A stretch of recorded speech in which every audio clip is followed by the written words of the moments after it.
What's up, cruisers? Welcome to the top 8 free food venues on Icon of the Seas, ranked worst to first. Couple caveats right off the bat. I will not be discussing the main dining room and the Windjammer Cafe. While they are free foods, I feel that they're in a totally different category. I also won't be discussing the sweet guest options like the Grove or Coastal Kitchen. That is not part of this. So first I'll go through the new, the old, and then I will rank them.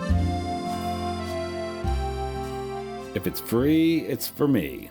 Icon of the Seas has a number of new free food options. Of course, they still have the classics, Park Cafe, everyone's favorite Sorrento's pizza, also gluten-free pizzas available.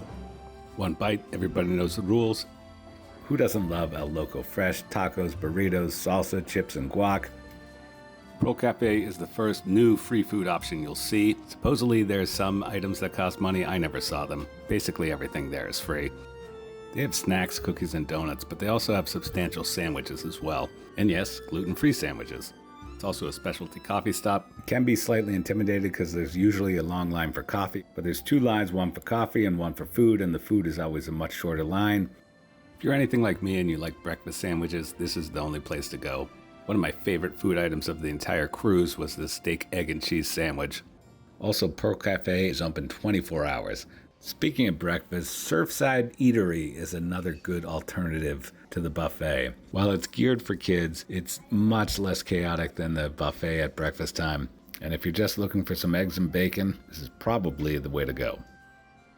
While we're in Surfside, we might as well talk about Surfside Bites. Knowing about it prior to the cruise, I kind of wrote it off as an afterthought, but I was mistaken. This is good, free, grab-and-go food. They have hot dogs and cheeseburgers. I had a delicious pizza toasty. My kid had popcorn chicken he loved.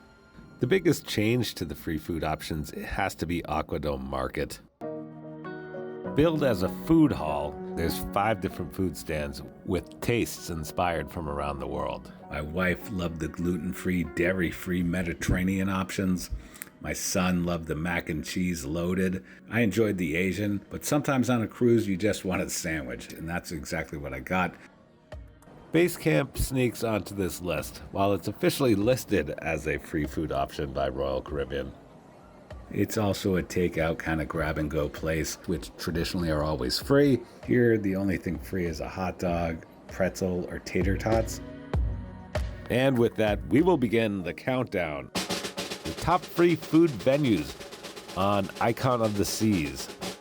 Coming in, with no surprise, at number 8, Basecamp. As I just said, it's barely even a free food venue, so that's why it comes in last. Number 7, Park Cafe. Bit of a surprise for some people. Many people love the roast beef sandwiches. I've never had one, so that's why it's being ranked where it is. Every time I've been hungry and I've gone in Park Cafe, I've never seen anything that was appetizing. It always looked like it was parfaits and yogurts and salad cups. This entirely could be a failure on my part. But number 7 is where Park Cafe is on my list. Number 6, Surfside Eatery. Now this also sneaks in a little bit because it's just another buffet, which the Windjammer is a buffet and it's not on the list, so why is this buffet on the list? Well, it's a brand new buffet. It's free, it's not the main buffet. We ate there, we enjoyed it. It actually is far less chaotic and has outside dining, which you do not get in the buffet. Number 6, Surfside Eatery. Number 5, Sorrento's Pizzeria. It pains me a little bit to have this number 5 on the list, because I love the pizza, but it is just pizza, and I never have it for lunch or dinner for that matter. But it is a great late night snack, and that's where it comes in at number 5 on Icon of the Seas free food venues. Number 4, Surfside Bites. Now, how did this get above Surfside Eatery? Surfside Eatery is a buffet that has more food, more options. Surfside Bites has a limited menu, but it's good. Kind of thought it would be the equivalent of the hot dog stand on Oasis-class ships on the boardwalk, which is kind of useless in my mind. It's definitely not that. Who doesn't like a freshly made cheeseburger and fries? That's number 4, Surfside Bites. Number 3, Pearl Cafe. Pearl Cafe is the replacement to the Promenade Cafe, which I never ate at in the past. Again, like Park Cafe, it looked like it was filled with snacks and muffins and parfaits.